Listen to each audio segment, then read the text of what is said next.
Hollywood silver screen presenting north face. कहानी की शुरुआत में हमको बताया जाता है कि नॉर्थ फेस आइगर स्विट्जरलैंड का एक ऊंचा बर्फीला पहाड़ है जिसका असली नाम एल्पाइन फेस है और उसे वॉल ऑफ डेथ भी कहा जाता है। एक प्लान द्वारा उस फेस पर गए दो क्लाइंबर मैक्स और कार्ल को ढूंढने की कोशिश की जा रही थी। जब वो लोग नहीं मिलते तो उनको मरा हुआ घोषित कर दिया जाता है। उनकी मौत पर वहाँ की गवर्नमेंट ने चढ़ाई पर बैन लगा दिया था, लेकिन बैन के बाद भी न्यूज रिपोर्टर यही कह रहे थे कि जो कोई भी नॉर्थ फेस क्लाइंब को पूरा करेगा उसको ओलंपिक का हीरो माना जाएगा। 1936 में बर्लिन का एक न्यूज़पेपर ऑफिस दिखाया जाता है जहाँ एक मीटिंग में माउंटेन क्लाइंबिंग के बारे में डिस्कशन चल रहा है। वहीं पर हम लुइस को देखते हैं जो उस मीटिंग में हो रही बातों को नोटिस कर रही थी।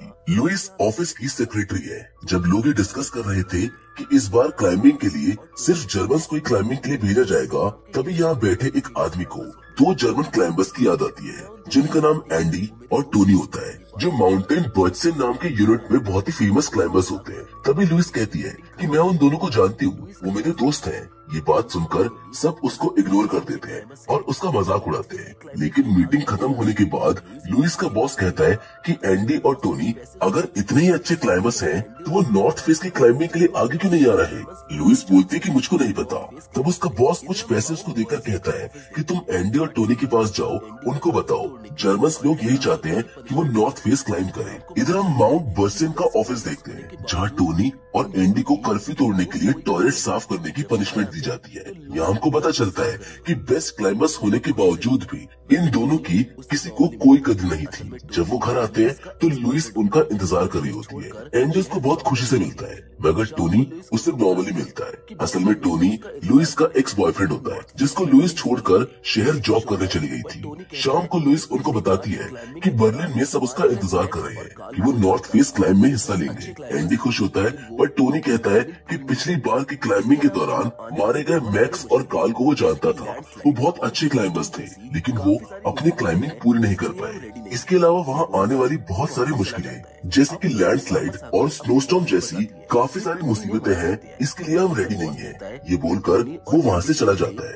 अब लुइस वापस आकर अपने बॉस को बताती है कि टोनी ने मना कर दिया है। ये सुनकर बॉस कहता है कि टोनी और एंडी से पहले दो ऑस्ट्रेलियन क्लाइंबर्स बिली और एडी ने अपना कैंप नॉर्थ फेस के नीचे पहले ही लगा लिया है और अब हम वहाँ जाकर उन दोनों का इंटरव्यू लेंगे। अपने न्यूज़पेपर के लिए न्यूज वहाँ से कवर करेंगे। वहीं एंडी की जिद की वजह से टोनी उसकी बात मान लेता है पर ऑफिस की छुट्टी न मिलने की वजह से उन्हें अपनी नौकरी छोड़नी पड़ती है, जिसके बाद वो दोनों माउंटेन क्लाइंबिंग की तैयारी करते हैं। क्लाइंबिंग में काम आने वाला सामान लेते हैं लेकिन उनके पास ट्रेन टिकट के पैसे नहीं थे, इसलिए दोनों 700 किलोमीटर अपनी साइकिल से स्विट्जरलैंड का सफर तय करते हैं। वो वहाँ पहुंचकर देखते हैं कि उनके आने से पहले बहुत सारे क्लाइंबर्स ने अपने कैंप वहाँ पर लगा लिए। वो दोनों यहाँ पर ऑस्ट्रेलियन क्लाइंबर्स बिली और एडी से भी मिलते हैं और साथ में खाना खाते हैं। लुइस और उसका बॉस भी न्यूज कवर करने के लिए स्विट्जरलैंड की ट्रेन में बैठ जाते हैं। ये दोनों 5 स्टार होटल में रुकते हैं जहाँ और भी जर्नलिस्ट क्लाइंबर्स को देखने आए थे। यहाँ माउंटेन क्लाइंबर्स को कोई भी सुविधा नहीं दी जाती। क्लाइंबर्स अपना टेंट लगाकर सूप पीकर अपना गुजारा करते थे, जबकि बाकी लोग होटल में रहकर क्लाइंबिंग के बारे में बड़ी बड़ी बातें कर रहे थे। लुइस और उसका बॉस क्लाइंबर्स का इंटरव्यू ले रहे होते हैं, तब उनको टोनी और एंडी दिख जाते हैं और वो उन्हें होटल में डिनर के लिए इनवाइट करते हैं। रात को टोनी लुइस के कमरे में जाता है और उसको अपनी डायरी दे देता है, जिसको देखकर लुइस कहती है कि तुम तो इसके बिना कहीं नहीं जाते। जहाँ टोनी कहता है कि मेरी आज तक की बाकी क्लाइंबिंग्स की डिटेल इस डायरी में है और मैं नहीं चाहता कि ये खो जाए, इसलिए तुम इसको संभाल के रख लेना। लुइस कहती है कि मैं इसको संभाल कर रखूंगी। साथ ही वो टोनी के वापस आने का इंतजार करेगी ताकि वो उसकी डायरी को लौटा सके। ये दोनों भारी मन से एक दूसरे से मिलते हैं। टोनी वापस आकर एंडी से कहता है कि चलो हम चढ़ाई अभी शुरू करेंगे क्योंकि अभी मौसम साफ है। ये रात 18 जुलाई की थी। दोनों ऑस्ट्रेलियन क्लाइंबर्स बिली और एडी उनका पीछा करके क्लाइंबिंग शुरू कर देते हैं। सुबह में सभी को पता चल जाता है कि 4 क्लाइंबर्स ने चढ़ाई शुरू कर दी है। सभी लोग उन्हें अपनी दूरबीन से देखते हैं। वहीं एंडी का पैर फिसलने से काफी सारे पत्थर नीचे गिर जाते हैं, जिससे वो सबको आवाज लगाकर अलग हटने को कहता है, लेकिन एक पत्थर बिली के सर पर लग जाता है। तभी बिली कहता है कि तुम और कोई रास्ता नहीं ढूंढ सकते, जिस पर एंडी कहता है कि तुम हमारे पीछे क्यों आए हो, अगर जाना ही है तो आसान रास्ते से चले जाओ। लेकिन वो फिर भी उनके पीछे जाने लगता है क्योंकि वो जानते हैं कि टोनी और एंडी बेस्ट क्लाइंबर्स हैं। उनके पीछे जाकर वो क्लाइंबिंग पूरी कर सकते हैं। बिली को चोट लगने की वजह से एंडी और टोनी उनकी मदद करते हैं। आराम करने के बाद सुबह को फिर से चढ़ाई शुरू कर देते हैं, पर बिली की बिगड़ती हालत को देखकर एडी उसको वापस चलने के लिए कहता है, पर बिली कहता है कि नीचे हमारे लिए कुछ नहीं है, टॉप पर जाने से ही हमको रिस्पेक्ट मिलेगी। इसीलिए वो दोनों क्लाइंबिंग शुरू कर देते हैं। सुबह 11:15 बजे तक टोनी और एंडी आइस जोन पर पहुंच गए थे, लेकिन तभी मौसम खराब हो जाता है। बर्फबारी भी होने लगती है, जिससे बिली की हालत और बिगड़ जाती है। आगे बढ़ने पर उन्हें पुराने क्लाइंबर्स मैक्स और कार्ल की डेड बॉडी और क्लाइंबिंग का सामान मिलता है, जिसको वो निकाल कर उनकी बॉडी को सीलिंग बैग में रखकर नीचे की तरफ फेंक देते हैं, ताकि उनकी बॉडी पार्ट्स को रिकवर किया जा सके। 3:49 तक वो फ्लैटिरॉन पॉइंट तक पहुंच जाते हैं। अचानक से बिली का पैर फिसल जाता है और वो गिर जाता है। उसका पैर पत्थर में फंस जाता है, जिससे उसका पैर टूट जाता है। टोनी और एंडी उसकी रस्सी अच्छे से पकड़ते हैं ताकि वो नीचे ना गिरे। अब टोनी कहता है कि बिली की हालत बहुत खराब हो गई है, जिससे उनको नीचे वापस जाना ही होगा, क्योंकि अब बिली क्लाइंब नहीं कर सकता। तब एडी कहता है कि अब तक तुम दोनों ने हमारी काफी मदद की है, तुम दोनों क्लाइंबिंग करो, मैं बिली को लेकर नीचे जाता हूँ। पर टोनी कहता है कि तुम अकेले उसको नहीं लेकर जा सकते, ये इम्पॉसिबल है। जहाँ पर अब एडी कहता है कि जब हमको बिली के साथ जाना है तो नीचे जाने से अच्छा है कि हम ऊपर जाए। काफी देर एडी के समझाने पर टोनी मान जाता है। मंडे 20 जुलाई को वो बिली को स्लीपिंग बैग में कवर करके क्लाइंबिंग करने लगते हैं। अभी वो कुछ दूर पहुंचे थे कि बर्फ का तूफान आ जाता है, जिससे रस्सी खुलने लगती है, पर टोनी किसी तरह हिम्मत करके रस्सी को मजबूती से पकड़े रहता है। इसी बीच उसके एक हाथ का ग्लव भी उड़ जाता है, लेकिन फिर भी वो अपने सब साथियों को लेकर ऊपर चढ़ जाता है। अब वो चारों एक कोने में बैठ जाते हैं, जिससे वो एक दूसरे को जगा सके, क्योंकि अगर उनको नींद आ गई तो वो बर्फ के तूफान में जम जाएंगे। सुबह 5:20 पर लुइस को याद आता है कि टूरिस्ट को नॉर्थ फेस की ऊंचाई और खूबसूरती दिखाने के लिए पहाड़ों के बीच एक ट्रेन ट्रैक है, जिसकी गैलरी वहाँ से नॉर्थ फेस की तरफ खुलती है। वो केयरटेकर से मदद मांगती है, जिस पर केयरटेकर कहता है कि वो लोग गैलरी से लगभग 200 मीटर दूर होंगे। वहाँ जाकर लुइस टोनी का नाम जोर जोर से पुकारती है, पर टोनी का रिस्पॉन्स ना मिलने की वजह से वो बहुत घबरा जाती है, जिस पर केयरटेकर कहता है कि तूफान होने की वजह से तुम्हारी आवाज उन तक नहीं पहुंच पाएगी। लेकिन तभी लुइस को टोनी और एंडी की आवाज सुनाई देती है। रात के अंधेरे और इस तूफान में टॉर्च की रोशनी और लुइस की आवाज सुनकर उन सब में उम्मीद जग रही थी, और वो लोग अपनी जान बचाने के लिए ऊपर जाने की बजाय दूसरी गैलरी की तरफ जाने लगते हैं। तभी एडी कहता है कि उसका एक हाथ जम गया है। तब टोनी कहता है कि कुछ ही देर में हम एक सुरक्षित जगह पहुंच जाएंगे, लेकिन मुसीबतें तो अभी शुरू हुई है।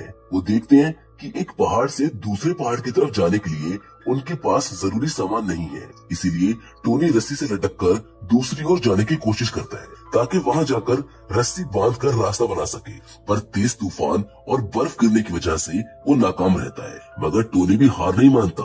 वो फैसला करता है कि वो ऊपर जाकर उस गैलरी में उतरने की कोशिश करेंगे, और कोई रास्ता भी नहीं था। तभी लुइस का बॉस भी वहाँ पर गैलरी में आ जाता है। वो लुइस से कहता है कि ये तस्वीर तुम्हारी जिंदगी बदल देगी। वो कहती है कि वो यहाँ पर तस्वीर लेने नहीं आई, बल्कि 4 मरते हुए लोगों की मदद करने आई है। वहीं वो चारों नीचे उतरने की कोशिश कर रहे थे, लेकिन उनके ऊपर बहुत सारी बर्फ गिरने की वजह से एंडी बेहोश हो जाता है, और एडी का सर पत्थर से टकराने की वजह से उसकी मौत हो जाती है। टोनी एंडी को होश में लाने की कोशिश करता है, पर जिस रस्सी से वो बंधे हुए थे वो फिसलने वाली होती है। टोनी उस रस्सी को ही पकड़कर उनकी जान बचाने की कोशिश करता है। वो एंडी से कहता है कि रस्सी छूट रही है, हिम्मत करके ऊपर आने की कोशिश करो, लेकिन एंडी की ताकत और हिम्मत दोनों जवाब दे गई थी। तभी एंडी चाकू निकालता है और रस्सी को काटना शुरू कर देता है। टोनी उसको ऐसा करने से मना करता है, लेकिन एंडी उसकी जान बचाने के लिए खुद की कुर्बानी दे देता है, और उसने बस उससे आखिरी बार कहा कि तुम सही सलामत घर वापस चले जाना मेरे भाई। जिसके बाद एंडी और बिली नॉर्थ फेस की बर्फीली पहाड़ियों में गिरते हुए गायब हो जाते हैं। लुइस और केयरटेकर देखते हैं कि टोनी और एडी गैलरी से ज्यादा दूर नहीं थे, पर तूफान की वजह से उनकी मदद करना मुश्किल था। इसीलिए वो होटल में आ जाते हैं और बाकी क्लाइंबर्स को उनकी मदद करने के लिए मना लेते हैं। जिसके बाद 3 क्लाइंबर्स गैलरी से बाहर निकलकर टोनी तक पहुंचने की कोशिश करते हैं, पर तेज हवा और ऊपर से पड़ती बर्फ की वजह से वो लोग चाह कर भी कुछ नहीं कर पा रहे थे। वो लुइस से कहते हैं कि किसी भी तरह ये रात निकल जाए तो कल हम टोनी को बचाने की कोशिश करते हैं। लुइस जानती थी कि अगर कल तक टोनी बाहर रहेगा तो वो वैसे ही मारा जाएगा। लुइस टॉर्च लेकर गैलरी से बाहर आती है और टोनी से बातें करती है, जिससे उसको ऐसा न लगे कि वो यहाँ पर अकेला है। अब बुधवार 22 जुलाई की सुबह तूफान रुक जाता है। वो तीनों क्लाइंबर्स वहाँ मदद के लिए पहुँचते हैं। लुइस बाहर ठंड में उनका इंतजार कर रही होती है। अब क्लाइंबर्स टोनी को आवाज लगाकर कहते हैं कि हम उस तक नहीं आ सकते, तुम्हें अपनी रस्सी को गैलरी की तरफ गिराना होगा, हम तुमको नीचे खींच लेंगे। टोनी का हाथ और चेहरा ठंड की वजह से जम चुके थे, लेकिन फिर भी बड़ी मुश्किल से वो अपने दांतों से रस्सी नीचे फेंकता है। तभी एक क्लाइंबर कहता है कि ये रस्सी ऊपर जाने के लिए मजबूत नहीं है। वो सब देखते हैं कि टोनी धीरे धीरे ही उस रस्सी से लटक कर नीचे आ रहा है, पर कुछ दूरी पर ही रस्सी खत्म हो जाती है, जिससे टोनी वहीं लटका रह जाता है। तभी लुइस पहाड़ पर चढ़कर देखती है कि टोनी बेहोश हो चुका है। वो टोनी को आवाज देती है कि टोनी प्लीज उठ जाओ। वो कहती है कि थोड़ी कोशिश और करो, फिर हम दोनों हमेशा साथ रहेंगे।